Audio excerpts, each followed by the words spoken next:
So. What's the batch size on the chickens? What's the range that you're working with?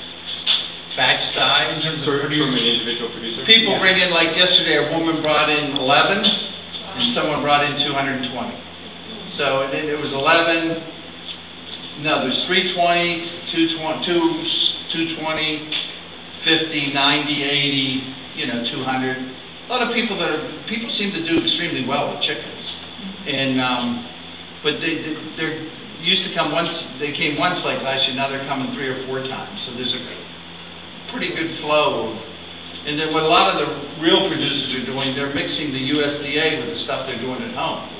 So now they're trying to get out into commerce with them, going to restaurants and supermarkets. So they bring them to me for the USDA, and they do some of theirs at home, which is great. But what it ends up is they end up bringing them all, because it's so much easier to bring them here and have the USDA.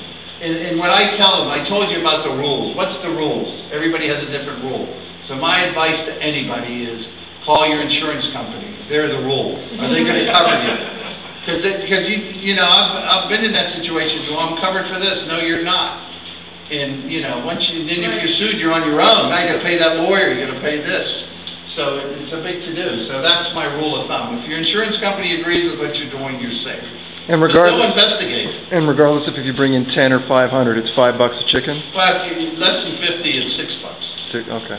So could we bring beef and chickens the same day? No, because we did chickens on Friday. I mean, I could eventually build up. I could run this 5 days a week if I had enough chicken. Yeah. And enough water.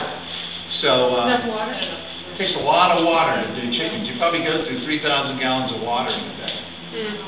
I don't know if you said it earlier, but how do you cool the chickens? In those we put them in an ice bath. That's one of our CCPs, critical control points. They go in that ice bath in a bath of chlorinated water. And that kills any bacteria, salmonella, whatever. The chickens have a lot of diseases, believe me. And I had one guy who was on the line. I don't know if he didn't wash his hands or he got splashed in the mouth with some water, but he got salmonella poisoning.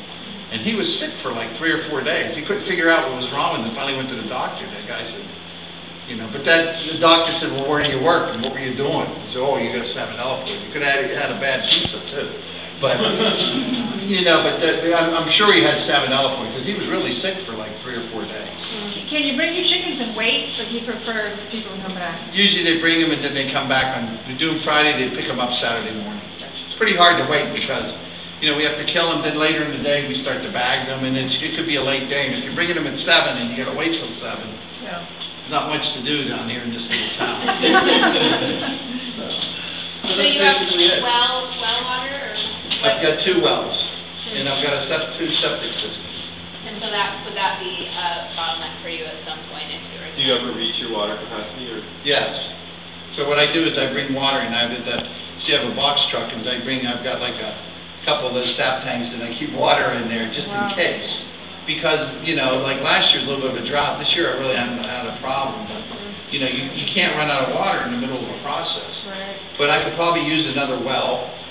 And I could my septic system, I just had them come in with cameras and check it because of all Carl's problems up there. But then I was concerned. So I had them come in and then they cleaned it all out inside. And what I think I want to do is there's two systems. One is for the drains and the thing, and then the other is for the toilet system. That one with the drains out there, I want to add on to it. It doesn't, you don't have a problem. It doesn't cost much to add on to it. And I had them perked it. There's a lot of room to add on. So it's worth spending that little bit of extra money to add on to it. Now everything goes on the render. But what I did with this septic system, there's a big blood pit in here. It's like 1,000 gallons. It catches all the way, so then has a bath on it, so like only the cleaner water goes out. I put a second one down there, 1,200 gallons. So I have a second bathroom system to keep the field clean. But it's still, as my capacity grows, I'd still like to have that other field just to be safe. And then I could use another well. You said you opened this up 16 months ago. Were you in the beef business, the processing business at all before? Nope. Royal was my advisor. How do you do, Laura?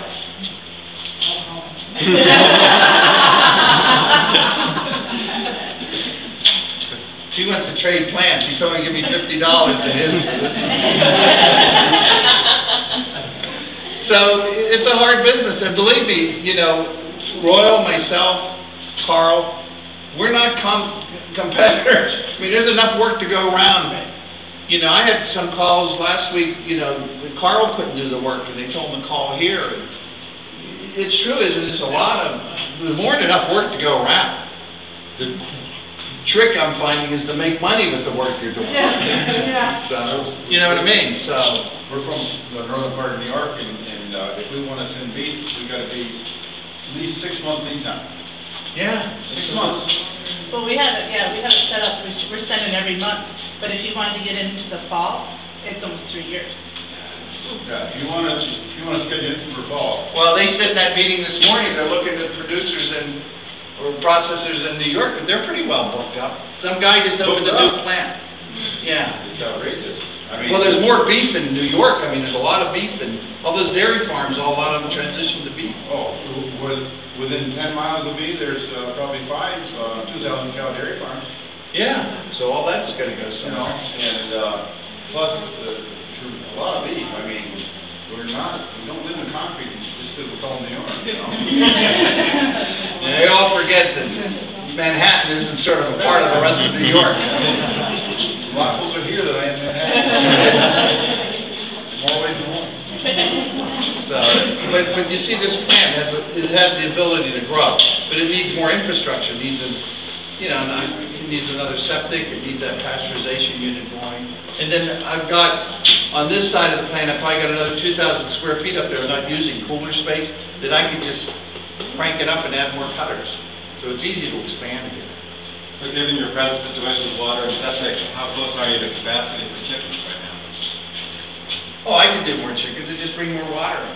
I mean, I could, you know, I'm going to try to make those chickens go faster. I do like 1,000 in a day.